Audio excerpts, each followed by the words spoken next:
नारायणं नमस्कृत्य नरं चैव नरोत्तमं देवीं सरस्वतीं व्यासं ततो जयमुदीरये। वसुदेवसुतं देवं कंसचाणूरमर्दनं देवकी परमानन्दं कृष्णं वन्दे जगद्गुरुं। वंशीविभूषितकरात् नवनीरदाभात् पीताम्बरादरुणबिम्बफलोदरोष्ठात् पूर्णेन्दुमुखादरविन्दनेत्रात् कृष्णात् परं किमपि तत्त्वमहं न जाने।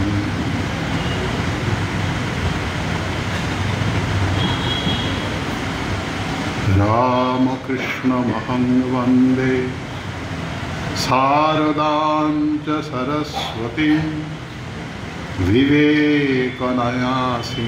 वन्दे पार्षदांश्च महाजनान्। এখন আমরা শ্রীমদ্ ভাগবত পুরাণ শিরোমণি সেখান থেকে মহামতি ভীষ্ম, সেই ভীষ্মের স্তব আলোচনা করব। সেই স্তবটি আছে শ্রীমদ্ ভাগবতের প্রথম স্কন্দের 9ম অধ্যায়ে। শ্রীমদ্ ভাগবত সম্বন্ধে শ্রী শ্রী ঠাকুরের কথা আপনারা সকলেই জানেন। ভাগবত, ভক্ত, ভগবান এই তিন একই তত্ত্ব, এরকম একটি অপূর্ব অনুভূতি তার হয়েছিল। ভাগবত, ভক্ত, ভগবান। দক্ষিণেশ্বরে একদিন যখন তিনি ভাগবত পাঠ শুনছিলেন, সেই সময় হঠাৎ করে তিনি দেখতে পেয়েছিলেন যে তার সামনে উপস্থিত হয়েছেন ভগবান শ্রীকৃষ্ণ, দিব্য বিভায় পরিপূর্ণ, এবং হঠাৎ করে দেখলেন একটি আলোক রেখা ভগবানকে স্পর্শ করল, ভাগবত গ্রন্থকে, এবং ভক্ত শ্রীরামকৃষ্ণ তাকে স্পর্শ করল।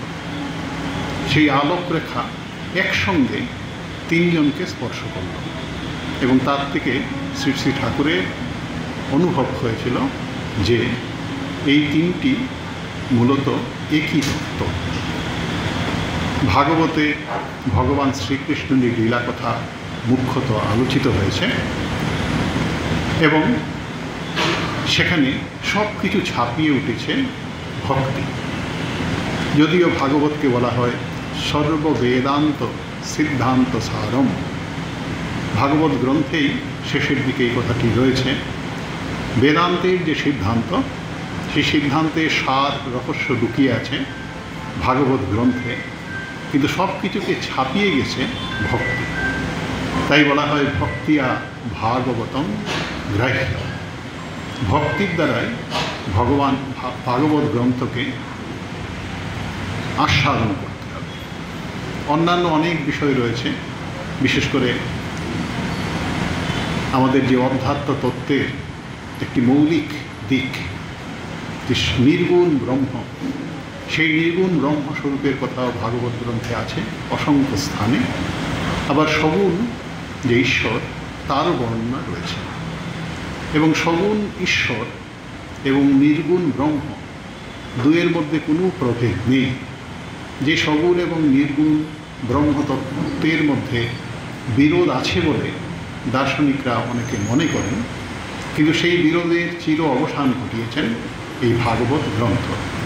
তাই এই ভাগবত গ্রন্থ হচ্ছে মহা সমন্বয় গ্রন্থ, এবং এই সমন্বয় গ্রন্থ ভাগবতের মধ্যে যে কথা আমরা বলছিলাম, ভক্তি সবাইকে ছাপিয়ে গেছে।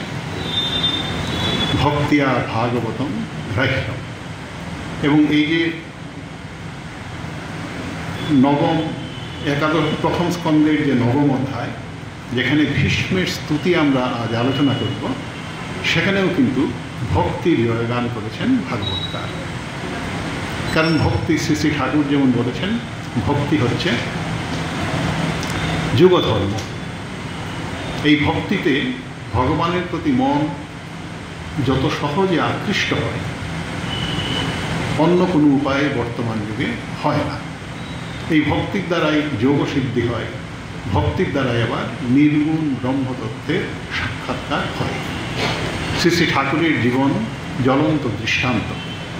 শুধুমাত্র ভক্তিকে অবলম্বন করেই তিনি সেই নির্গুণ ব্রহ্মতত্ত্ব সাক্ষাৎকার করে ধন্য হয়েছিলেন। যখন তোতাপুরী এসেছিলেন দক্ষিণেশ্বরে, তখন তিনি বিস্মিত হয়ে গিয়েছিলেন এই বঙ্গভূমিতে এখানকার জলহাওয়া সেই নির্গুণ ব্রহ্মতত্ত্বের অনুকূল নয়। কিন্তু তিনি বিস্মিত হয়ে গেছিলেন তোতাপুরী বেদান্ত সিদ্ধ পুরুষ, বেদান্ত তত্ত্বের সিদ্ধ পুরুষ তোতাপুরী, যার কাছে শ্রী শ্রী ঠাকুর নির্গুণ ব্রহ্মতত্ত্বের উপলব্ধি লাভ করে ধন্য হয়েছিলেন। তিনি বিস্মিত হয়ে গেছিলেন যে কীভাবে এই বঙ্গভূমিতে এই নির্গুণ ব্রহ্মতত্ত্বের একজন উপযুক্ত অধিকারী সাধক আছেন, এবং তার সেই যে নির্গুণ ব্রহ্মতত্ত্ব উপলব্ধির সাধনার যে অধিকারিত্ব, যোগ্যতা, সেটি কিন্তু তিনি ভক্তি অনুশীলনের মাধ্যমে লাভ করেছিলেন। কাজে ভক্তির দ্বারা সব কিছু লাভ করা যায়, এবং সেই ভক্তি হচ্ছে ভগবানের অনুরাগ, অনবদ্যা রতি।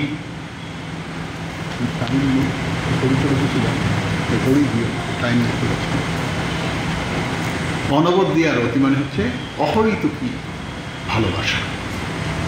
গীতায় বলেছেন 4 রকম ভক্ত: আর্ত, জিজ্ঞাসু, অর্থার্থী, জ্ঞানী। তো সবার মধ্যেই যেন একটু কামনা রয়েছে। আর্ত, পীড়িত ব্যক্তি ভগবানের আরাধনা করে, ভগবানের প্রতি ভক্তি নিবেদন করে, এবং ভগবত তত্ত্ব জানতে যিনি আগ্রহী, তার মধ্যেও খানিক কামনা রয়েছে, ইচ্ছা রয়েছে। যদিও শ্রী ঠাকুর বলেছেন যে হিংসে শাকের মধ্যে নয়, তাই ভক্তি কামনার মধ্যে নয়।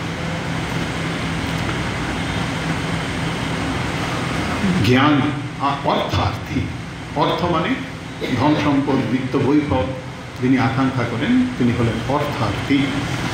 আর জ্ঞানী, তিনি ভগবানের তত্ত্ব অনুভব করতে চান, তিনি স্বরূপত কে সেটি যিনি উপলব্ধি করতে অত্যন্ত আগ্রহী, তিনি হচ্ছেন জ্ঞানী।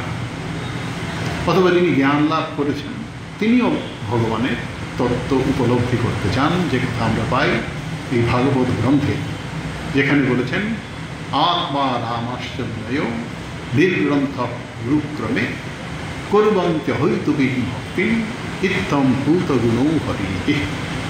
হরির গুণ হচ্ছে এরকম, যারা নির্গ্রন্থ, যাদের সমস্ত গ্রন্থি মোচন হয়েছে হৃদয়ে, কোনো রকম বাসনা কামনায় যারা পীড়িত নন, এবং তারা মুনি, তারা আত্মারা, তারা শুধুমাত্র আত্মাতেই আনন্দ। আমাদের বাহ্য বিষয়ে আনন্দ, বাহ্য বিষয় না হলে যেন আমাদের তৃপ্তি হয় না, সাধারণ মানুষের সেই অবস্থা। কিন্তু যারা সমস্ত বাহ্য বিষয়ের প্রতি আকর্ষণ থেকে চিরতরে মুক্ত হয়েছে, আত্মাতেই যারা প্রীতি অনুভব করেন, সেই আত্মারাম, সেই মুনিগণ, তারাও কিন্তু কুর্বন্তে হইতুকী ভক্তি, ভগবানে অহৈতুকী, অর্থাৎ কোনো রকম কারণ ছাড়া ভক্তিভাব পোষণ করেন।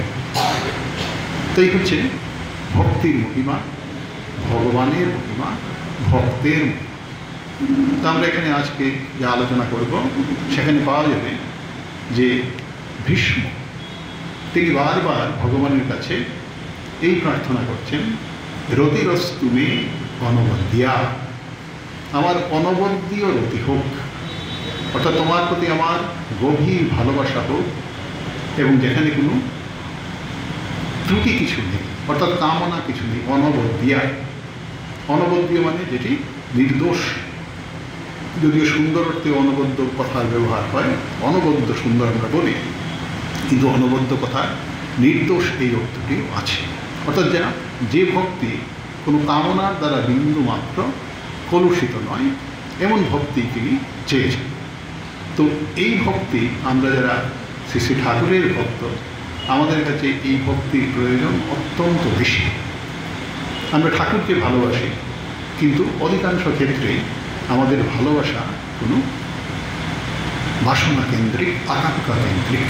আমরা ভগবানের কাছে, ঠাকুরের কাছে প্রার্থনা করি বিভিন্ন প্রয়োজন, তার প্রতি ভক্তি বিশ্বাস ভালোবাসা হোক, সেটি যেমন চাই, সঙ্গে সঙ্গে আবার লৌকিক জাগতিক বিষয়ও কিন্তু আমরা জুড়ে দিই।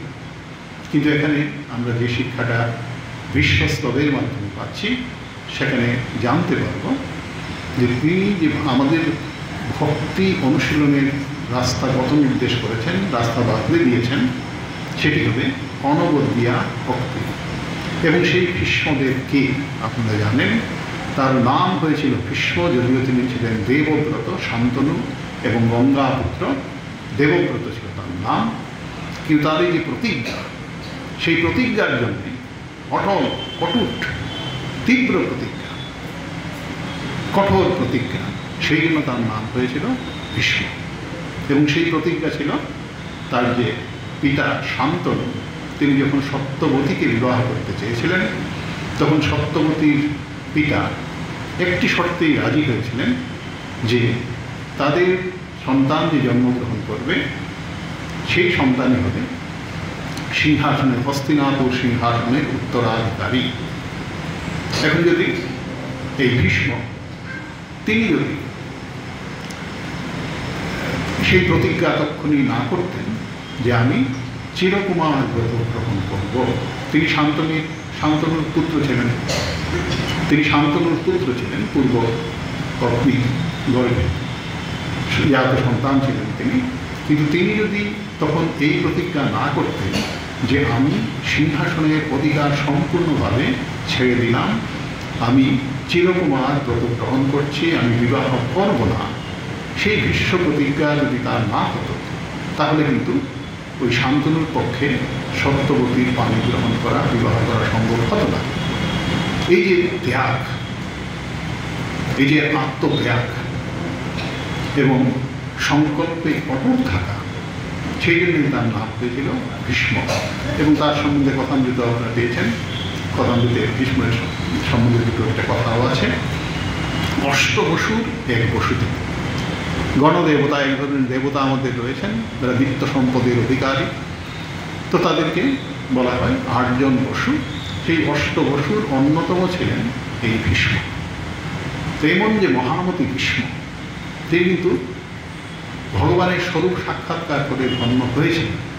তবুও ওই যে কথা আমরা বলছিলাম, যারা ভগবানের স্বরূপ সাক্ষাৎকার করেন, নির্গুণ ব্রহ্মতত্ত্বের উপলব্ধি করেন, তারাও কিন্তু ভগবানের প্রতি প্রীতি সম্পন্ন, ভক্তি সম্পন্ন হয়ে থাকে। তো সেই ৯ম অধ্যায় থেকে আমরা কিছুটা আলোচনা করব। এবং সেই ভীষ্ম সম্বন্ধে আরও কথা আপনারা জানেন, তবুও বলি, তিনি সরসজ্জায় ছিলেন ৫৮ দিন।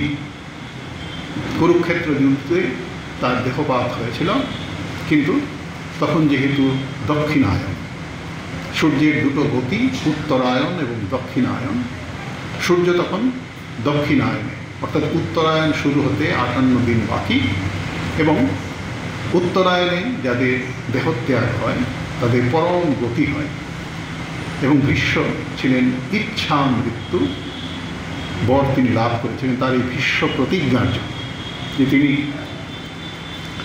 সিংহাসন আরোহণ করবেন না, তিনি চিরকুমার ব্রত গ্রহণ করবেন। এই যে ভীষ্ম প্রতিজ্ঞা, তার জন্য তিনি এই ইচ্ছা মৃত্যু বড় লাভ করেছিলেন। ইচ্ছা, যখন তার ইচ্ছা হবে তখনই তিনি মৃত্যুবরণ করবেন। দেখুন, তিনি সরসজ্জায় রয়েছেন, এগুলো আমার কাহিনী, এবং সেই সব কাহিনীর মধ্যে কল্পনা কিছু নেই, পুরাণ কাহিনীর মধ্যেও সত্যতা রয়েছে।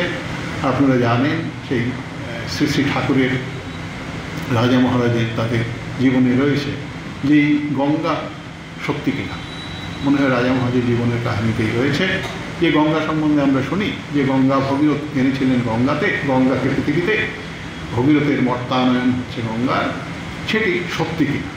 তো একদিন তার একদম শুনেছেন, নিজের কাছে দেখতে পেয়েছেন, নিজের কানে শুনেছেন, দেখতেও পেয়েছেন যে গঙ্গার দিক থেকে প্রচুর শঙ্খ ঘণ্টার আওয়াজ আসছে এবং ওই ধীরে ধীরে একজন কেউ ব্রাহ্মণ পুরুষ এগিয়ে আসছেন, সঙ্গে সঙ্গে জলস্রোত।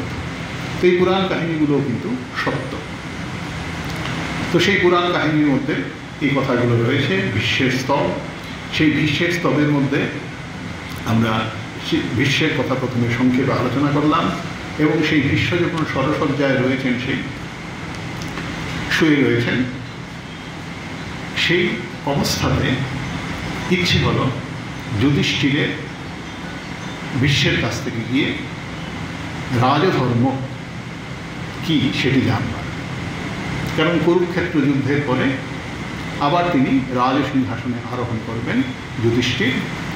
কাজে রাজধর্ম কি সেই সম্বন্ধে তিনি ভগবান শ্রীকৃষ্ণকেও প্রশ্ন করেছিলেন। কিন্তু ভগবানের অপূর্ব লীলা, যে ভগবান মুহূর্তের মধ্যে ভক্তের মনে সন্দেহ দূর করে দিতে পারেন, তিনি তাকে বুঝিয়েছেন, কিন্তু যুধিষ্ঠির বুঝতে পারেননি। তো যে ভগবানের হাতে সম্পূর্ণ আমাদের নিয়ন্ত্রণ, তিনি আমাদের যে কোনো দিকে পরিচালিত করতে পারেন, তিনি অনায়াসে যুধিষ্ঠিরের মন থেকে তার যে সংশয়, ধর্ম ইত্যাদি সম্বন্ধে যে সংশয় রয়েছে সেটি দূর করে দিতে পারেন এবং তিনি চেষ্টাও করেছেন। তবুও তিনি যেন যুধিষ্ঠিরের মনের মধ্যে সন্দেহ জাগিয়ে রেখেছেন, যাতে ওই সবাইকে নিয়ে আবার ভীষ্মের কাছে যাওয়া যায়। এতে ভক্তের প্রতি ভগবানের যে দয়া, অনুকম্পা, সেটি প্রকাশিত হয়েছে। কারণ ভগবান তার মনে সন্দেহ জাগিয়ে রেখেছেন, যাতে ভীষ্মের কাছ থেকে উপদেশ শুনে তার মন থেকে সমস্ত সংশয় দূর হয়। কাজেই সবাই চললেন, বিশেষ করে যুধিষ্ঠির যেতে চাইলেন ভীষ্মের কাছে এবং ভগবান নিজেও তার সঙ্গে সঙ্গে যেতে আরম্ভ করলেন, সঙ্গে আরও অনেকে গেলেন। এবং তার পেছনে আরেকটি কারণও আছে। ভীষ্ম যখন সরসজ্জায় রয়েছেন, তার ইচ্ছে হয়েছিল অন্তিম সময়ে ভগবানের শ্রীমুখ দর্শন করতে করতে, পাদপদ্ম চিন্তা করতে করতে তিনি দেহ রক্ষা করবেন। তো ভক্তের এই যে আকাঙ্ক্ষা, সেটি তার অজানা ছিল না, ভগবানের অগোচরে ছিল না। তাই তিনি নিজে ওই যুধিষ্ঠির যাতে উপদেশ গ্রহণ করে ভীষ্মের কাছ থেকে, সেই অছিলায় তিনি নিজেও সেখানে এসে উপস্থিত হলেন। শ্রীসূত উবাচ ইতি ভীতঃ প্রজাদ্রোহাৎ সর্বধর্ম বিবিৎসয়া ততো বিনশনং প্রাগাৎ যত্র দেবব্রতোপতৎ। ইতি বিনশনং প্রাগাৎ, বিনশন মানে কুরুক্ষেত্র। কুরুক্ষেত্রের উদ্দেশ্যে তারা গমন করলেন। কোথায়? যত্র দেবব্রতোপতৎ।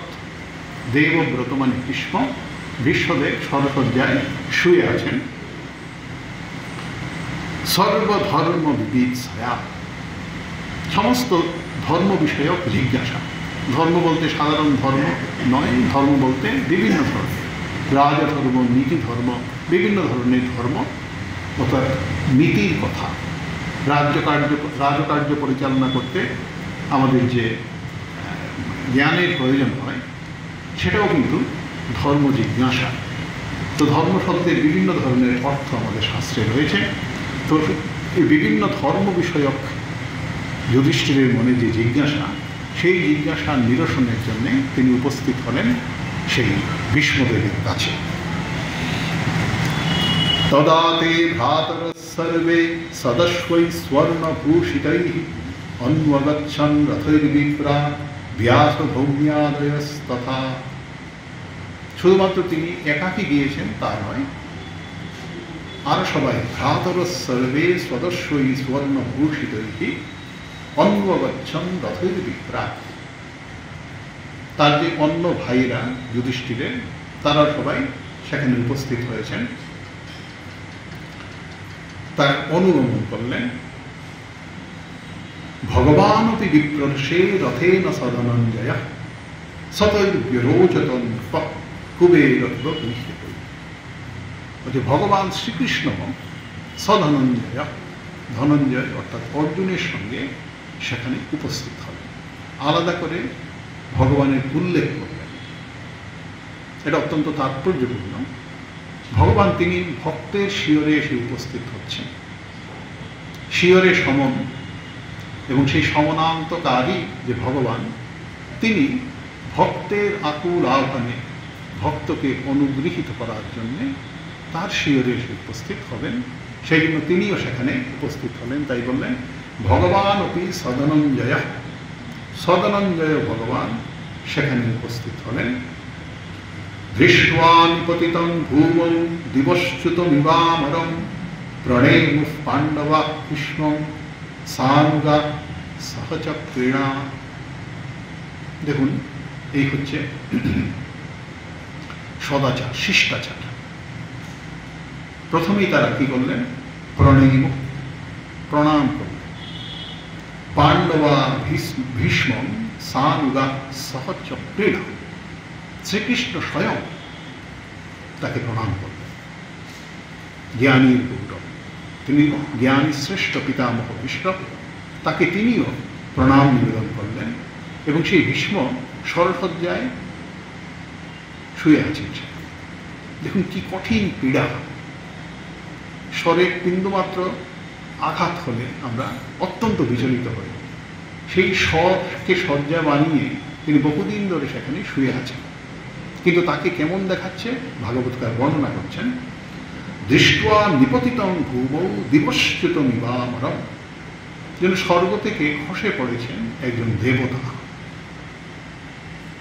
দেবতার যে অপরূপ কান্তি, অপরূপ সৌন্দর্য, সেটি তার মধ্যে ফুটে উঠেছে। অর্থাৎ বিন্দুমাত্র কোনো ক্লেশ, বিন্দুমাত্র কোনো দুঃখ পীড়া তার মনের মধ্যে নেই। মন থেকেই, মুখ থেকেই আমরা মনকে চিনতে পারি, মনের যে অবস্থা সেটা জানতে পারি। কিন্তু তিনি যে প্রসন্ন বদনে সেই শরসজ্জায় শুয়ে রয়েছেন, সেটি দেখেই ভাগবতকার এখানে বলছেন যে দিবশ্চ্যুতমিবামরং, ভৌমৌ দিবশ্চ্যুতম ইবামরং। অমর মানে হচ্ছে দেবতা, যিনি স্বর্গচ্যুত, স্বর্গ থেকে নেমে এসেছেন এই পৃথিবীতে।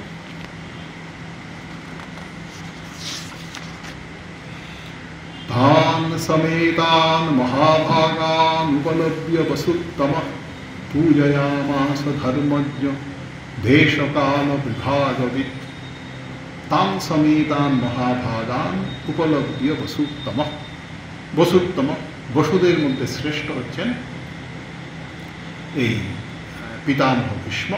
এই বসুদের সম্বন্ধে অনেক কাহিনী টাহিনী আছে, এগুলো আলোচনা করছি না এখানে। তো সেই বসুত্তম দেখতে পেলেন সমেতান মহাভাগান, মহাভাগ, তারা সাধারণ মানুষ নয়, গড়পড়তা মানুষ তারা নয়, তারা মহাভাগ, মহা সৌভাগ্য সম্পন্ন। কেন সৌভাগ্য? যেহেতু তাদের জ্ঞান, বীর্য, শক্তি সব কিছুরই তারা অদ্বিতীয়, তারা অপ্রতিদ্বন্দ্বী। জগতে বহু মানুষ রয়েছেন, কিন্তু তাদের যে জ্ঞান, তাদের যে বুদ্ধিমত্তা, বিচক্ষণতা, সহায় সম্পত্তি, সেটা অদ্বিতীয়।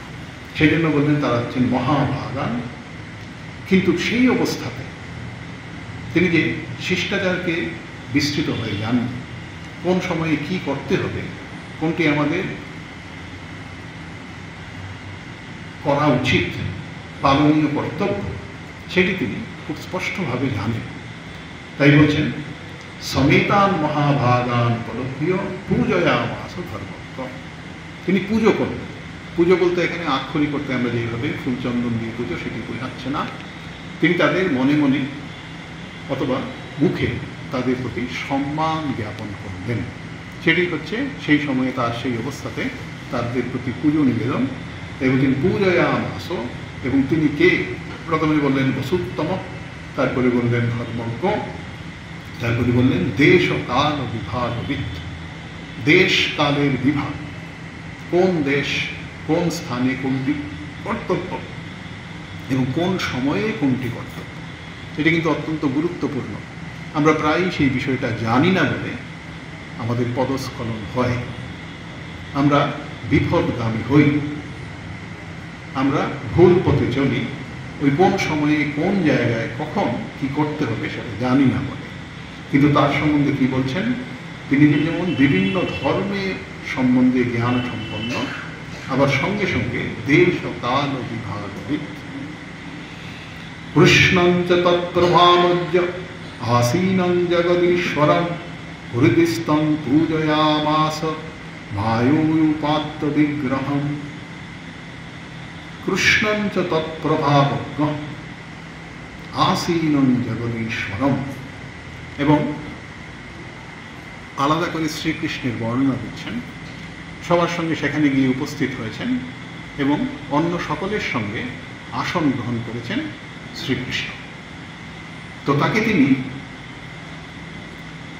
তার সম্বন্ধে কি বলছেন, আসীনং জগদীশ্বরম কৃষ্ণম হৃদিস্থং পূজয়ামাস মায়োপাত্ত বিগ্রহম। সব শ্রীকৃষ্ণের বিশেষণ। এবং তিনি পূজয়ামাস, পুজো করলেন কে, ওই প্রভাবজ্ঞ, ভগবানের প্রভাব। ভগবান যে ষড়ৈশ্বর্য সম্পন্ন, তিনি জগতের সৃষ্টি স্থিতি সংহারের কর্তা এবং ভক্তের প্রতি অনুগ্রহ সম্পন্ন। ভক্ত উদ্ধার করতে তিনি অত্যন্ত ব্যাকুল, অত্যন্ত তৎপর। এটাই হচ্ছে ভগবানের প্রভাব, তার মহিমা। ভগবানের লীলা কথা বিশেষ করে ভাগবত গ্রন্থে বহু জায়গায় ছড়িয়ে রয়েছে, আপনারা জানেন। এবং তারই যেন ইঙ্গিত করছেন পিতামহ কৃষ্ণ। তিনি বলছেন তৎপ্রভাব, শ্রীকৃষ্ণের প্রভাবকে যিনি জানেন। এবং কৃষ্ণ, কৃষ্ণ বলে আলাদা করে তার উল্লেখ করলেন। ভগবানের বিভিন্ন নাম, আবার তিনি নামের অতীত, তবু এখানে কৃষ্ণ বলে তাকে উল্লেখ করলেন। কৃষ্ণঞ্চ আসীনং জগদীশ্বরম। তিনি কৃষ্ণ, তিনি ভক্ত দুঃখকে কর্ষণ করেন, আর তিনি আনন্দ বিধাতা। খুশির ভূবাচক শব্দ নশ্চ নির্বৃতিবাচক তয়োরক্যং পরম ব্রহ্ম কৃষ্ণ ইত্যভিধীয়তে। আপনারা জানেন কৃষ্ণ সম্বন্ধে বহুশ্রুত এই শ্লোক। ভূ মানে সত্তাবাচক, তিনি হচ্ছেন চরম সত্তা। যদি আমাদের কাছে বিভিন্ন জাগতিক পদার্থের সত্তা অস্তিত্ব আছে, কিন্তু মোটের উপর তার যে সত্তা, সেই সত্তার উপর আর কোনো সত্তা নেই। এবং আমাদের শাস্ত্রকাররা বলছেন তার সত্তাতেই সবাই সত্তাবান। আমাদের কাছে এই ঘরবাড়ির সত্তা, এই শহরের সত্তা, এই জগতের সত্তা প্রতি মুহূর্তে অনুভূত হচ্ছে। আমাদের শাস্ত্রকাররা বলছেন সেই সত্তার পিছনে রয়েছেন পরম সত্তা ভগবান শ্রীকৃষ্ণ। তার সত্তাতেই সব কিছু সত্তাবান। ভাবতে অবাক লাগলেও সেটি চরম কথা। কারণ তিনি যদি সত্তারূপে, মূল সত্তারূপে না থাকেন, তাহলে এইগুলোর সত্তা সম্ভব নয়। এই বইয়ের সত্তা, গ্রন্থের সত্তা, আপনাদের আমাদের সকলের সত্তা, তার পেছনে রয়েছে পরমেশ্বরের সত্তা। কারণ তিনি অপরিবর্তনীয়। আমাদের পরিবর্তন প্রতি মুহূর্তে ঘটে চলেছে। আমরা যারা এখন মাঝ বয়সী, বৃদ্ধ, অল্প বয়সে রয়েছি, তাদের কিন্তু শরীরের দিকে তাকালে আমরা বুঝতে পারি যে আমরা পরিবর্তনশীল। আমরা এখন যে অবস্থায় আছি আগে সেরকম ছিলাম না, ভবিষ্যতেও থাকবো না। অকাট্য সত্য সেটি, অবিসংবাদিত সত্য। তার মানে পরিবর্তন ঘটে চলেছে। এবং পরিবর্তন সবসময় হয় যদি অপরিবর্তনীয় কিছু তার পেছনে থাকে। রাস্তায় গাড়ি দৌড়চ্ছে, এখন গাড়ির সঙ্গে যদি রাস্তা দৌড়য় তাহলে গাড়ির আর দৌড়ানো হবে না। রাস্তা স্থির আছে তাই গাড়ি ছুটতে পারছে। তা আমাদের এই যে পরিবর্তন, জাগতিক পদার্থের যে পরিবর্তন, সেই পদার্থের পেছনে রয়েছে অপরিবর্তনীয় কোনো সত্তা, এবং তিনি হচ্ছেন ভগবান। এবং তার সত্তাই প্রকৃত অর্থে সত্তা। তাই ওই যে কৃষির ভূবাচক শব্দ, ওই যে কৃষ্ণের মধ্যে যে কৃষ রয়েছে, কৃষ ধাতু, তার অর্থ হচ্ছে সত্তা, পরম অস্তিত্ব। এবং এইটি আমাদের কিন্তু বিশ্বাস করতে হবে। এবং একটু যদি বিচার করি, তাহলে দেখতে পাবো এর মধ্যে ভ্রান্তি কিছু নেই, খেয়ালে কিছু নেই। সমস্ত পরিবর্তনের পেছনে রয়েছে অপরিবর্তনের কিছু, যে কথা আমরা রাস্তার দৃষ্টান্তে বললাম। কাজে কৃষ্ণ হচ্ছেন তিনি, এবং তিনি হচ্ছেন নির্বৃতিবাচক। নির্বৃতি মানে হচ্ছে আনন্দ। তিনি হচ্ছেন পরমানন্দ স্বরূপ ভগবান, তিনি আনন্দময়। এবং সেই জন্য তার এখানে উল্লেখ করলেন কৃষ্ণঞ্চ তৎপ্রভাবজ্ঞ, আর তিনি জগদীশ্বরম। যদিও তিনি সেখানে উপস্থিত হয়েছেন যেখানে বিশ্ব সরসজ্জা গ্রহণ করেছেন, সেই কুরুক্ষেত্রে, তো সেখানে তিনি উপস্থিত হয়েছেন মায়োপাত্য বিগ্রহম, মায়োপাত্য বিগ্রহম, মায়ার দ্বারা তিনি বিগ্রহ ধারণ করেছেন, দেহ ধারণ করেছেন। কিন্তু ভগবৎকার আমাদের বারবার চিনিয়ে দিচ্ছেন যে ভগবান শ্রীকৃষ্ণের লীলা কথা আমরা এই ভাগবত গ্রন্থে পাই, অলৌকিক সব। তো জগতে প্রচুর শক্তিশালী মানুষ দেখা যায়। এখনকার জগতের পরিপ্রেক্ষিতে এই বিষয়টা আপনারা অত্যন্ত ভালো করে বোঝেন। এই শক্তিমান পুরুষ এই জগতের জন্য নিয়ন্তা হয়ে দাঁড়িয়েছে। তাদের ইচ্ছায় ধ্বংস হচ্ছে, তাদের ইচ্ছায় সব কিছু হচ্ছে, কিন্তু আসলে তারাও কিন্তু ভগবানের হাতের পুতুল মাত্র। কাজেই তাকে বলা হচ্ছে তিনি জগদীশ্বর, সমগ্র জগতের অধীশ্বর। শুধুমাত্র কয়েকটি দেশের অধীশ্বর নন, সমগ্র জগতের অধীশ্বর। কাজে তিনি যদিও মায়ার দ্বারা শরীর ধারণ করেছেন, আসলে দেহ ধারণ করলেই আমরা বুঝি আমাদের মতোই তিনি। যে শ্রীকৃষ্ণের জন্ম হয়েছিল বংশের কারাগারে, তার আবার দেহ রক্ষাও হয়েছিল, মৃত্যুও হয়েছিল লৌকিক দৃষ্টিতে। কিন্তু সেই বলে আমাদের এরকম কোনো ভ্রান্ত ধারণা থাকা উচিত নয়। তিনি বুঝি একজন আমাদের মতো মানুষ। তাই বলছেন মায়োপাত্য বিগ্রহ, তিনি এই দেহ ধারণ করেছেন। তার যে শক্তি, ত্রিগুণময়ী শক্তি, মায়া শক্তি, সেই মায়া শক্তিকে অবলম্বন করে যদিও তিনি জগদীশ্বর। এবং এই যে ভীষ্ম, মহামতি ভীষ্ম, তিনি যে ভগবানকে তার সামনে শুধু উপস্থিত দেখছেন তা নয়, তাকে এবার হৃদয়স্থম, তার হৃদয়ে তিনি বিরাজিত। ঈশ্বর সর্বভূতানাং হৃদ্দেশে অর্জুন তিষ্ঠতি, এই কথা ভগবান নিজেই বলেছেন গীতাতে। এখন এই বিশ্বদেব সাক্ষাৎ সেই অবস্থাতে, অত্যন্ত করুণ অবস্থাতে, পীড়া কঠিন অবস্থাতে তিনি শ্রীকৃষ্ণকে তার হৃদয়ে দেখছেন। দেখুন, অত্যন্ত গুরুত্বপূর্ণ কথা।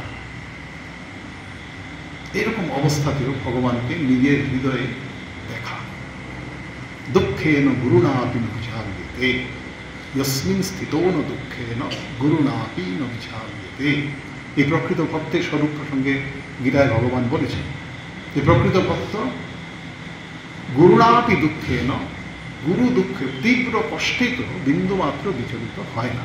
এবং আচার্য শঙ্কর সেখানে ব্যাখ্যা প্রসঙ্গে বলেছেন ওই শস্ত্রপাতাদি দুঃখে, শস্ত্রের দ্বারা যদি আঘাত করা হয় তাহলে অত্যন্ত পীড়া মানুষ অনুভব করে, কিন্তু যিনি অনুভব করেছেন সেই পরম তত্ত্বকে, সেই পরম তত্ত্ব তার হৃদয়ে নিত্য বিরাজিত, এবং তিনি দেহবুদ্ধির ঊর্ধ্বে। কাজেই তিনি সবসময় ভগবানকে স্বরূপে সাক্ষাৎকার করছেন। কাজে কোনো পীড়া, কোনো ব্যথা তাকে পীড়িত করতে পারছে না। তাই বলছেন যদিও তিনি সরসজ্জায় রয়েছেন, শ্রীকৃষ্ণকে বাইরে দেখতে পেয়েছেন, তিনি সমাসীন হয়েছেন সবার সঙ্গে, আবার হৃদয়ে তাকে নিত্য তিনি দর্শন করতে পারছেন।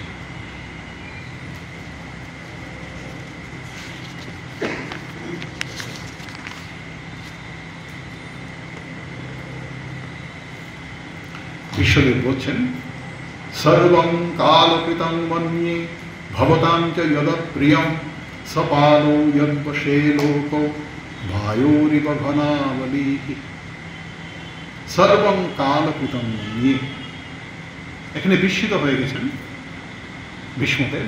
তার নিজের মনের যে বিস্ময়, তীব্র বিস্ময়, সেটি প্রকাশ করছেন। বলছেন সর্বং কালকৃতং মন্যে ভবতাং চ যদপ্রিয়ং, সবকিছু আমি মনে করছি যে কালের অধীন। এই কালের পেছনে ভগবানের লীলা, বলছেন ইয়বসে লোক বায়োরিব ঘনাবলি। উপরের আকাশে, ঊর্ধ্বাকাশে, বিশেষ করে এখন যে বর্ষাকাল, উপরের আকাশে, ঊর্ধ্বাকাশে মেঘ ঘুরে বেড়াচ্ছে, কিন্তু মেঘ ঘুরে বেড়াচ্ছে ওই বায়ুর প্রভাবে। মেঘ অত্যন্ত ভারী, আপনারা অনুভব করতে পারছেন, তীব্র প্রবল বর্ষণ হচ্ছে, তার মানে প্রচুর মেঘ আকাশের ওপরে জমে আছে, ঊর্ধ্বাকাশে জমে আছে, আমরা চোখেও দেখতে পাই। কিন্তু এই যে প্রবল মেঘ, জলরাশি পুঞ্জীভূত হয়ে রয়েছে, তাকেও কিন্তু ওই বায়ু তাকে ছিন্ন বিচ্ছিন্ন করে দিচ্ছে, চারদিকে ছড়িয়ে দিচ্ছে, মানে বায়ুর এত প্রভাব। এই বায়ুর সঙ্গে এখানে কালের তুলনা করছে, সবকিছু কালের বশীভূত। তাই বলছেন সপালো ইয়দ্বশীল, তিনি যেন জগতের পালক।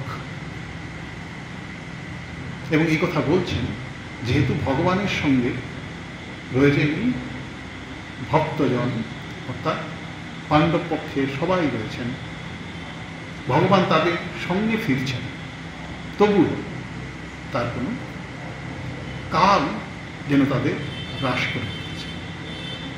ওই যে কথামৃতে রয়েছে, বিশ্ব সরসজ্জায় রয়েছেন, তিনি কাঁদছেন। তো আশ্চর্য হয়ে একদিন জিজ্ঞেস করেন, তিনি কাঁদছেন?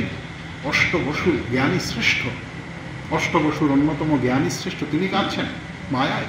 বলছেন না, তিনি মায়ায় কাঁদছেন। ভগবানের যে লীলা কি সেটি আমরা বুঝতে পারলাম না, সেই কথা মনে করে তিনি অশ্রু সংপাত করছেন, অশ্রুমোচন করছেন। সে কথামৃতে রয়েছে। এখানেও বলছেন যে সবাই তার বসে, যদিও ভগবান সঙ্গে সঙ্গে তাদের ফিরছেন। এবং সেই কথাটাই আরো স্পষ্ট করে বলছেন, যত্র ধর্মসুতো রাজা গদাপাণির বৃকোদরঃ কৃষ্ণ স্ত্রী দাণ্ডিবং চাপং সুহৃদ কৃষ্ণস্ততো বিপদ। সেখানেও বিপদ।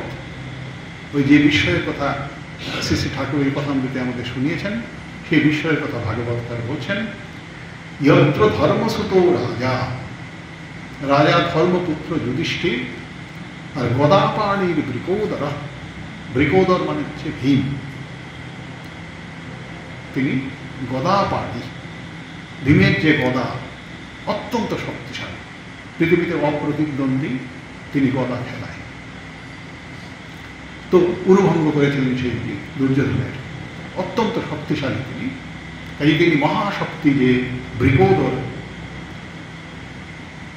অর্থাৎ ভীম, আর অস্ত্রী মানে অস্ত্রধারী, কৃষ্ণ বলতে এখানে অর্জুন। কৃষ্ণ শব্দের অনেক অর্থ রয়েছে, তার মধ্যে একটি হচ্ছে অর্জুন। এখানে অর্জুন অর্থেও কৃষ্ণ শব্দের ব্যবহার করলেন, যেহেতু বলছেন অস্ত্রী মানে অস্ত্রশালী। অর্জুন বিখ্যাত তার পরাক্রম, অস্ত্র ধারণ করলে তিনি পৃথিবীকে কাঁপিয়ে দিতে পারেন, এত তার শক্তি, এত তার ক্ষমতা। তাই বলছেন অস্ত্রী কৃষ্ণ, আর গান্ডিবং চাপং, তার যে ধনু সেটি অত্যন্ত শক্তিশালী, গান্ডীব সেই ধনু। আর সুহৃদ কৃষ্ণ, তাদের সঙ্গে সখা বন্ধু রয়েছেন কৃষ্ণ, কিন্তু তবুও তাদের বিপদের শেষ নেই, তত বিপদ। নো হ্যস্য কর্হিচিৎ রাজन् পুমাन् বেদ বিদিৎসিতम् যদ্ বিজিজ্ঞাসয়া যুক্তা গুহ্যন্তি কবয়োপি। আরো বিষয়ের কথা বলছেন, ন হ্যস্য কর্হিচিৎ রাজन् পুমাन् বেদ বিদিৎসিতम्। কর্হিচিৎ পুমাन् বিদিৎসিতম ন বেদ। যুধিষ্ঠিরকে লক্ষ্য করে ভীষ্মদেব বলছেন, হে রাজন,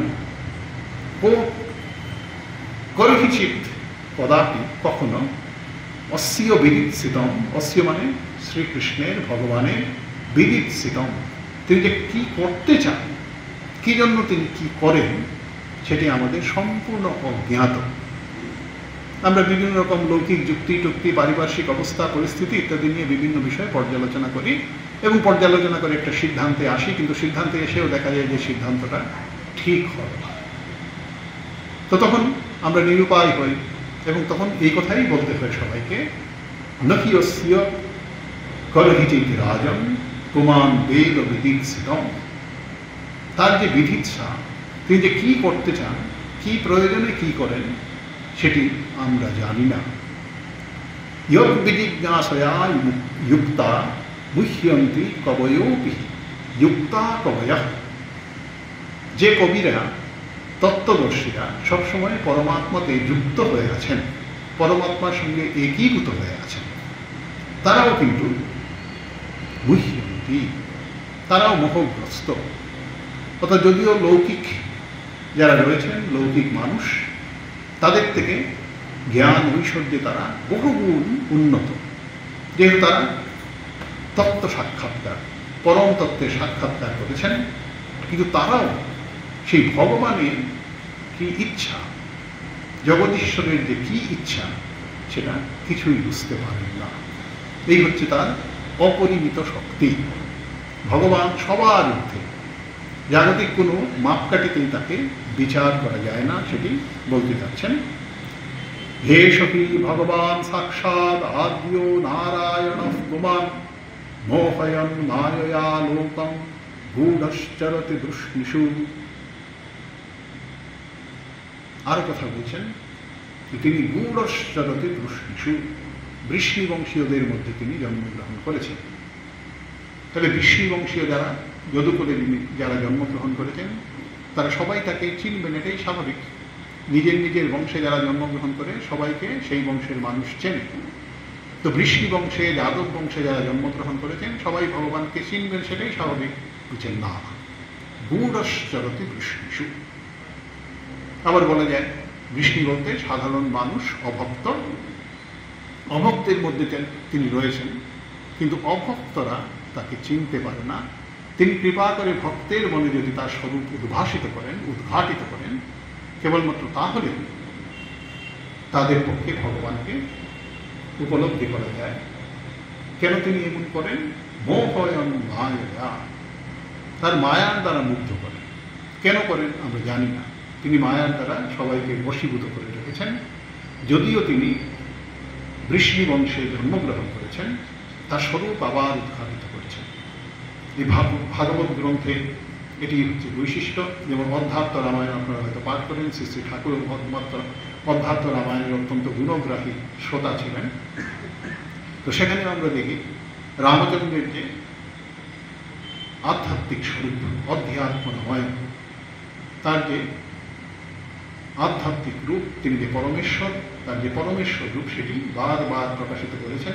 এখানেও কিন্তু শ্রীকৃষ্ণ যে স্বরূপত কে, সেটি বারবার আমাদের স্মরণ করিয়ে দিচ্ছেন। বলছেন তিনি হচ্ছেন ভগবান, ষড়ৈশ্বর্য।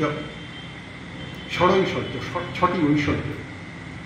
ঐশ্বর্যস্য সমগ্রস্য বীর্যস্য যশস্য জ্ঞান বৈরাগ্যশ্চৈব সন্নাম ভগ ইতি রমা। এই কথাকে বলে ভগ।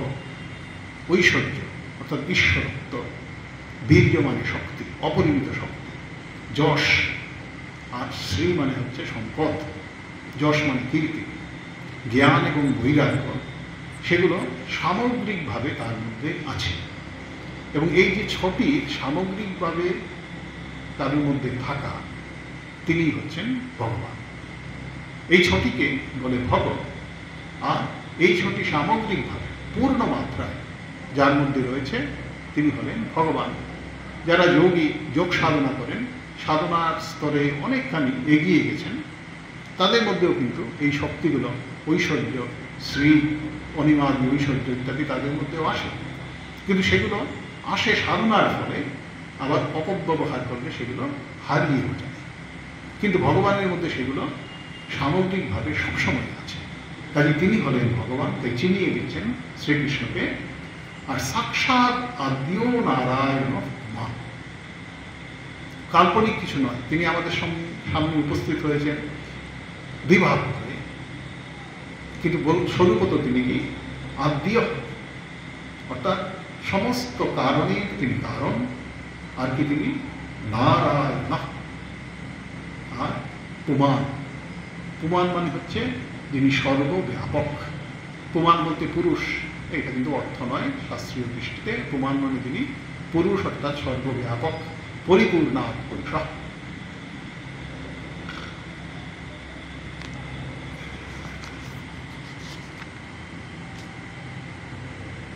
अस्यानुभावं भगवान् वेदवीह्यतमं शिव देवर्षिर्नारद साक्षात् भगवान् कपिलो नृप। আবার যুধিষ্ঠিরকে সম্বোধন করে ভীষ্মদেব বলছেন, अस्यानुभावं भगवान् वेद গুহ্যতমং শিব। তার যে গুহ্যতম প্রভাব, অত্যন্ত গূঢ় যে অনুভাব অর্থাৎ প্রভাব, সেটি সাক্ষাৎ পরমেশ্বর যে শিব তিনি জানেন, দেবর্ষি নারদ জানেন এবং মহর্ষি কপিল তার স্বরূপকে জানেন। অর্থাৎ সাধারণের তিনি জ্ঞানের পরিধির বাইরে। কিন্তু সেই ভগবান যিনি আমাদের অগোচরে, তার প্রভাব আমরা সাধারণ মানুষ যুক্তি বিচারের মাধ্যমে জানতে পারি না, কিন্তু তাকেও সাধারণ মানুষ যদি ভক্তিযুক্ত চিত্তে আরাধনা করে, তাহলে তার স্বরূপ সাক্ষাৎকার করে মৃত্যুর পরে পরম পদ লাভ করে সে ধন্য হয়। সেই কথাই বলছেন, ভক্তিয়াবেশ্য মনোয়স্মিন वाचायन् नाम कीर्तयन् त्यजन् कलेवरं योगी मुच्यते कामकर्मभिः। ভক্তিয়াবেশ্য মনোয়স্মিন, এখানেও কিন্তু আমাদের সাধনার পথ নির্দেশ করলেন। মনঃসংযমের বিভিন্ন উপায় রয়েছে। মনকে সংযত করতে হবে, সেটি সাধক মাত্রের প্রতি উপদেশ আমাদের অধ্যাত্ম শাস্ত্রের। মনকে যদি আমরা সংযত না করতে পারি, অসম্ভব আমাদের ঈশ্বর সাক্ষাৎকার।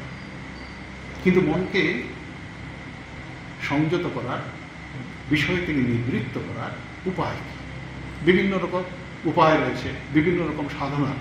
আপনারা হয়তো অনেকেই জানেন, বিভিন্ন ধরনের সাধন পথে বিভিন্ন গুরু, বিভিন্ন সম্প্রদায় উপদেশ দিয়ে থাকেন।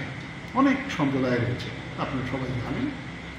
কিন্তু এখানে ভাগবতকার বলছেন, ভক্তিয়াবেশ্য মনোয়স্মিন। শ্রী ঠাকুর বলছেন, ভক্তিতেও কুম্ভক হয়। যোগশাস্ত্র অনুশীলন করলে, যোগ সাধন পথ, সেটি যদি মানুষ অনুশীলন করে, তাহলে দেখা যাবে মন বিষয় থেকে নিবৃত্ত হয়ে সেই পরমাত্মাতে কেন্দ্রিত হচ্ছে, একীভূত হচ্ছে, একাগ্র হচ্ছে। তো সেগুলো যোগের যে পথ, মনকে বিষয় থেকে টেনে তোলা অত সহজ নয়। কারণ জন্ম জন্মান্তরে ধরে আমাদের মন বিষয়ে লিপ্ত হয়ে আছে। মনের মধ্যে মনের গভীরে রয়েছে বিষয়ের ছাপ। তো সেই বিষয় থেকে সম্পূর্ণভাবে মনকে সরিয়ে নেওয়া এক কথায় অসম্ভব। যারা সাধনার অভ্যাস করেন, যারা মনকে বিষয় থেকে সরিয়ে আনতে চান, চেষ্টা করেন, তারা সকলেই জানে সেটি কত দুরূহ কাজ। কিন্তু এখানে ভাগবতকার আমাদের অতি সহজ একটি পথের উপদেশ করলেন। বললেন, ভক্তিয়াবেশ্য মন। আমার মন যদি ভগবানের তীব্র অনুরাগ সম্পন্ন হয়, আপনা থেকেই কিন্তু লৌকিক বিষয় থেকে মন সরে আসে। আমার মনকে আমার অভিপ্রেত বিষয়ে স্থাপন করতে পারছি না। যারা পড়াশোনা আমরা করি তারা বুঝি যে মন যখন পড়াশোনার বিষয়ে একাগ্র করতে চায়, অন্যদিকে ছুটে যাচ্ছে। কেন ছুটে যাচ্ছে? ওই দিকে আকর্ষণ রয়েছে। খুব স্বাভাবিক, যেমন মনে সংস্কার রয়েছে এবং মনে আমাদের সংস্কার থাকার ফলে বিষয়ের প্রতি আমাদের ভালোবাসা আছে বলে, ভালো লাগা বোধ আছে বলে বিষয়ের দিকে মন ছোটে। তাহলে বিষয়ের প্রতি যে আকর্ষণ, সেই আকর্ষণকে যদি ভগবানের দিকে নিয়ে আসা যায়, তাহলেই কেবলমাত্র মন আর বিষয়ের পশ্চাৎ ধারণ করবে না। বিষয়ের প্রতি বৈরাগ্য, বিষয়ে বিতৃষ্ণা যদি জাগানো যায়, এবং জাগানোর জন্য চেষ্টা স্বতন্ত্রভাবে আমার করার দরকার নেই। ভাগবতকার আমাদের বলছেন, শ্রী শ্রী ঠাকুরও বলছেন, যদি আমার ভগবানের প্রতি ভালোবাসা হয়, আপনা থেকেই মন ঈশ্বরে লীন হবে। কুম্ভক হওয়া মানে মন স্থির হয়ে যাওয়া ভগবানের। তাই বলছেন, ভক্তিয়াবেশ্য মনোয়স্মিন বাচা নাম কীর্তন উপায় বলছে তীব্র অনুরাগ ভগবানের প্রতি জাগিয়ে তোলা। ভগবানই কেবলমাত্র আমার প্রিয়, অন্য লৌকিক বিষয় আমার প্রিয় হতে পারে না। ওই মোড় গড়িয়ে দেওয়ার কথা বলেছেন শ্রী শ্রী ঠাকুর। আর নাম কীর্তন বাচা, এবং মুখে তার নাম গুণকীর্তন, এগুলো কিন্তু উপদেশ। সেই নবদা ভক্তির কথাই ভাগবত অন্য জায়গায় বলেছেন প্রহ্লাদের স্তুতিতে। এখানে ওই ধরনের কথায় কিছু বলছেন নাম বাচা কীর্তয়ন ত্যজন কলেবরম যোগী মনোয়স্মিন। এবং যদি সে সারা জীবন ধরে ভগবানের কথা ভাবতে থাকে, ভগবানের প্রতি অনুরাগ সম্পন্ন হয়, ভগবানের নাম কীর্তন করতে থাকে, তাহলে মৃত্যুর সময়ও কিন্তু সেই ভগবানের কথাই তার স্মরণ হবে। ওই পায়রার দৃষ্টান্ত ঠাকুর দিয়েছেন, এই কটন মটর করে সারাদিনগুলোই খেয়েছে। তো সেরকম বলছেন যে ত্যজন কলে বরং যোগী মুচ্যতে কাম কর্ম হি। ওই যোগী অর্থাৎ তার প্রতি যার মন একাগ্র হয়েছে, তো যে কামনা বাসনা অত্যন্ত তীব্র, কামনার ফল, বাসনার ফল, কর্মের ফল আমাদের ভোগ করতেই হবে, তার হাত থেকে অব্যাহতি নেই। কৃতকর্মফল ভুঞ্জিতে হইবে, স্বামী বলেছেন। কিন্তু কথামৃতি ঠাকুর আরেকটি কথাও বলেছেন, বলছেন এগুলো হচ্ছে ঋষিদের মত। এই কর্মফলের কথা একদিন উঠছিল, শ্রী ঠাকুর বলেছেন এটা ঋষিদের মত, অর্থাৎ তিনি ফরাস গঙ্গা, তিনি কর্মনাশা। তিনি যদি চান তাহলে সমস্ত কর্মের হাত থেকে, কর্মফলের হাত থেকে আমাদের এই মুহূর্তে অব্যাহতি দিতে পারেন। তাই বলছেন মুচ্যতে কাম কর্ম হি, মনের গভীরে রয়েছে বাসনা। আর আমাদের এই কর্ম, জন্ম জন্মান্তরের কর্ম, বিভিন্ন রকম কর্মের কথা আপনারা শাস্ত্রে পান।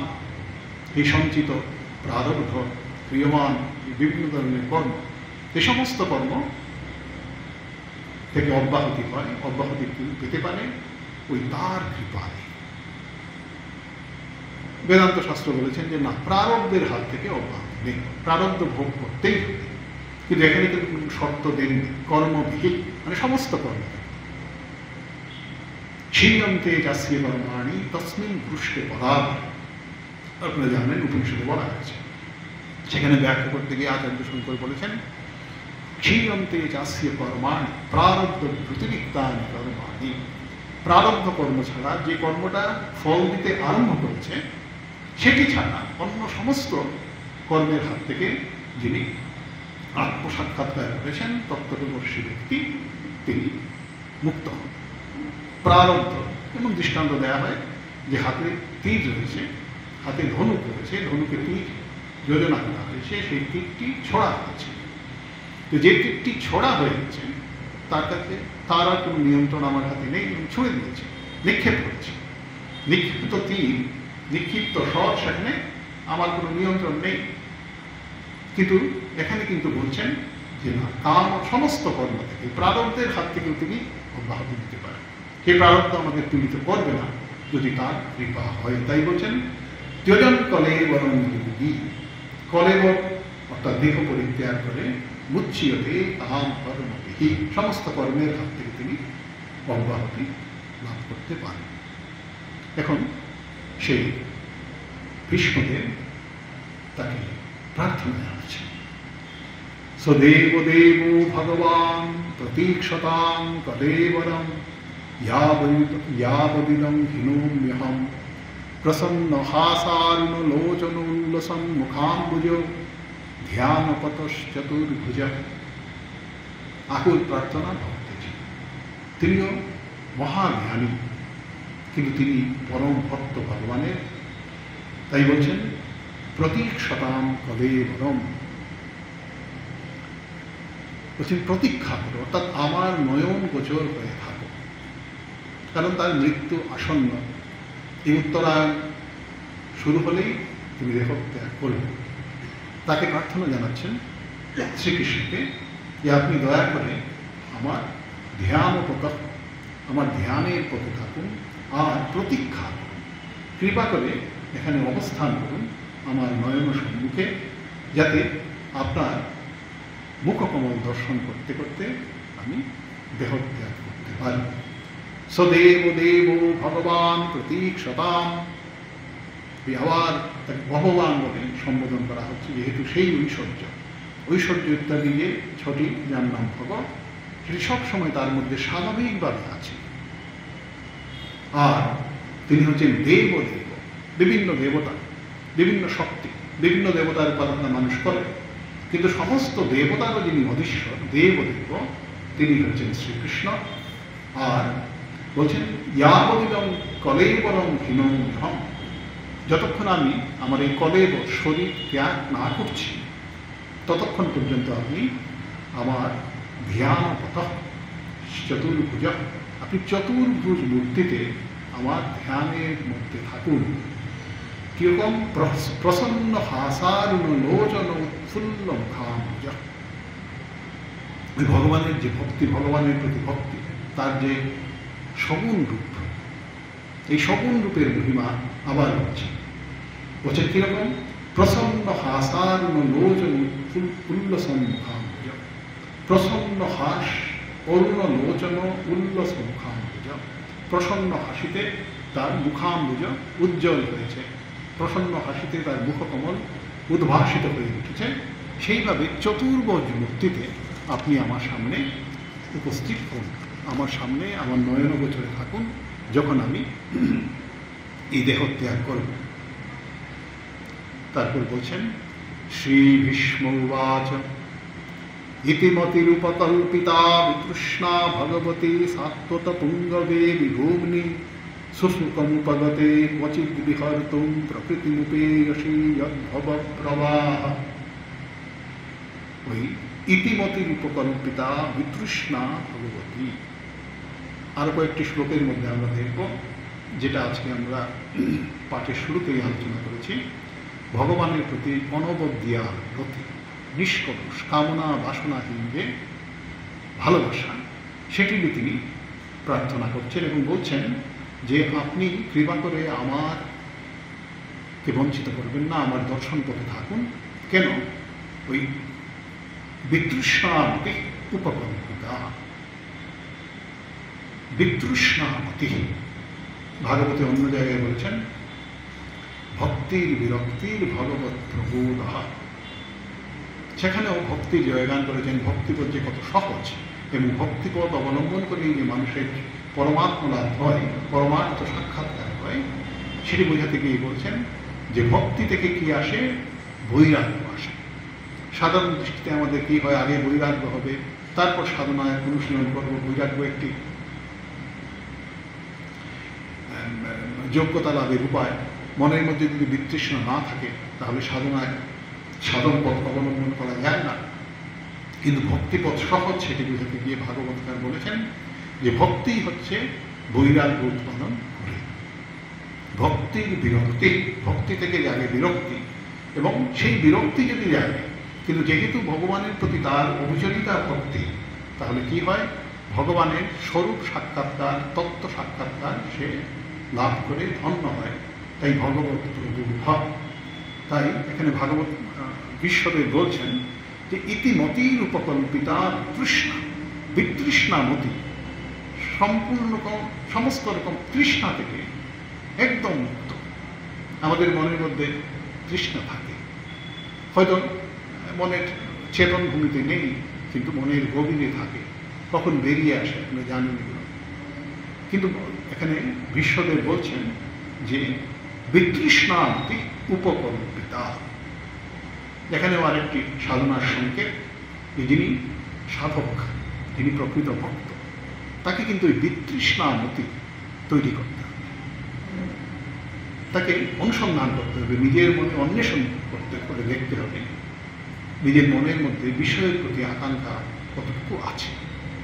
তো সেটি যদি ভগবানের কৃপায় দূর করে দেওয়া যায়, তার থেকে যদি মুক্ত হওয়া যায়, তাহলে এই যেমন এখানে বিশ্বদেব তিনি সেই সরসজ্জায় শুয়ে আছেন, তার মনের মধ্যে বিন্দুমাত্র কোনো পীড়া, কোনো দুঃখ নেই। প্রথমেই আমরা দেখেছি দিবশ্চুতমি মা আমারম, যেন স্বর্গ থেকে পতিত, স্বর্গভ্রষ্ট একটি দেবতা। তাই তিনি বলছেন ইতি মতির উপকল্পিতা ভগবতী সাত্বত পুঙ্গবে বিভূতি। আমি এই মতি, অনবদ্যা রতি, এই যে মতি আমার যে মন সেটি তৈরি করেছি এবং আপনার কাছে আমি সেই মন সমর্পণ করেছি। যদিও আপনি কখনো কখনো এই পৃথিবীতে মানুষ হয়ে জন্মগ্রহণ করেন, কিন্তু প্রকৃতপক্ষে আপনি মায়ার অধীশ্বর।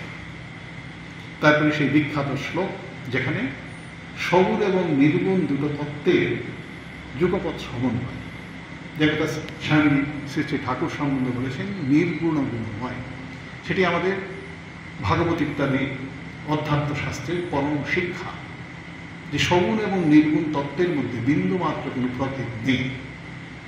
আপনারা জানেন সেই সগুণ নির্গুণ তত্ত্বকে অবলম্বন করে আমাদের বিভিন্ন দার্শনিক সম্প্রদায় তৈরি হয়েছে এবং দার্শনিকেরা সবসময় একজন আরেকজনকে ছাপিয়ে যাওয়ার চেষ্টা করেন। যেমন আচার্য শঙ্কর, তিনি তার শানিত যুক্তির সাহায্যে সেই অদ্বৈত বেদান্তকে প্রতিপন্ন করেছেন। সেখানে তিনি সগুণ তত্ত্বকে খণ্ডন করেছেন, কিন্তু এখানে ভাগবতকার বলছেন যেন ভগবানের মধ্যে, শ্রীকৃষ্ণের মধ্যে তিনি দেখছেন সগুণ নির্গুণ ব্রহ্মতত্ত্বের অপূর্ব যুগপৎ এক সংমিশ্রণ। ত্রিভুবন কমনম তমালবর্ণম রবিকর গৌরবরাম্বরং দধানি বপুরলককুলাবৃতাননাব্জং বিজয় সখে রতিরস্তু মে নবদ্যা। এই ভক্তের চরম প্রার্থনা শুনিয়েছেন ভক্ত ভীষ্মদেব। আবার বলছেন মে অনবদ্যা রতিরস্তু, অনবদ্যা রতি, যে রতি সম্পূর্ণভাবে নির্দোষ, বাসনা কামনার থেকে সম্পূর্ণভাবে মুক্ত যে ভক্তি, সেই ভক্তি আমার মনে জেগে উঠুক। কার প্রতি? বলছেন ত্রিভুবন কমনম তমাল বর্ণম, ত্রিভুবনে কমনীয় আর কিছু নেই। বিভিন্ন সৌন্দর্য আমরা তার প্রতি আকৃষ্ট, বিভিন্ন সুন্দর সুন্দর জায়গায়, নয়নাভিকার প্রাকৃতিক শোভায় মণ্ডিত জায়গায় আমরা যেতে চাই। মানুষ বিভিন্ন জায়গায় প্রচুর অর্থ খরচ করে, বিভিন্ন বিপদের ঝুঁকি নিয়ে মানুষ সেখানে যায়। কিছুদিন আগে এই ঘটনা আপনারা জানেন, এই সৌন্দর্য পিপাসী মানুষ সেখানে গিয়েছে, চরম মূল্য দিতে হয়েছে। দেখেন ভাগবতকার বলছেন ত্রিভুবন কমনম, ত্রিভুবনে এরকম সৌন্দর্য আর কিছুতে নেই যেটি আছে ভগবানের শ্রীমুখে। তাই বলছেন ত্রিভুবন কমনম তমাল বর্ণম, এবং তমালের মতো নীল বর্ণ, আর রবিকর গৌরবরাম্বরং দধানি। রবিকর, রবি মানে সূর্যের যে কর মানে হচ্ছে কিরণ, তার দ্বারা যেন গৌরবর্ণ, অর্থাৎ এমনিতে নীল বরণ, আর সেখানে যেন ছড়ানো রয়েছে ওই প্রভাতী সূর্যের যে আলো, সেই প্রভাতী সূর্যের আলোর মতো বর্ণের তার বস্ত্র, অম্বর মানে বস্ত্র তিনি ধারণ করে আছেন। আর মুখের মধ্যে কি আছে? অলককুলাবৃতাননাব্জম, অলককুল মানে কুঞ্চিত কেশ তার মুখের মধ্যে দোল খাচ্ছে, এবং বলছেন তিনি হচ্ছেন বিজয় সখে, শ্রীকৃষ্ণের সখা পার্থ সারথী। সেই যে শ্রীকৃষ্ণের সখা পার্থ সারথী, শ্রীকৃষ্ণ অর্জুনের সখা শ্রীকৃষ্ণ পার্থ সারথী, তাতে রতিরস্তুতি অনবদ্যা, আমার রতি হোক অনবদ্য, অর্থাৎ নিষ্ফল, সমস্ত রকম কামনা বাসনার ঊর্ধ্বে যাক আমার মতি। কারণ তিনি কিন্তু সগুণ এবং নির্গুণ ব্রহ্মতত্ত্বের যুগপৎ সমন্বয়, এবং ভাগবতকার আমাদের ওই সমস্ত সৌন্দর্যের উৎস হচ্ছেন ভগবান। সৌন্দর্যের প্রতি মানুষের আকাঙ্ক্ষা অতি স্বাভাবিক, কিন্তু সেই সৌন্দর্য, যিনি সমস্ত সৌন্দর্যের উৎস, তাকে অনুসন্ধান করার জন্যে এবং তার প্রতি আমাদের মন থেকে সমস্ত বাসনা কামনা মুক্ত হওয়ার উপদেশ দিয়ে বারবার দিচ্ছেন এই ভাগবত গ্রন্থে ভীষ্মস্তবের মধ্যে আমরা পাচ্ছি। তো আজকে আমাদের এই সংক্ষিপ্ত আলোচনা এখানে শেষ করতে সময় পেরিয়ে গেছে, 9টা বেজে গেছে। ভগবান শ্রীকৃষ্ণ শ্রী শ্রী ঠাকুর আপনাদের সবার কল্যাণ করুন, এই প্রার্থনা জানিয়ে এখানে শেষ করছি।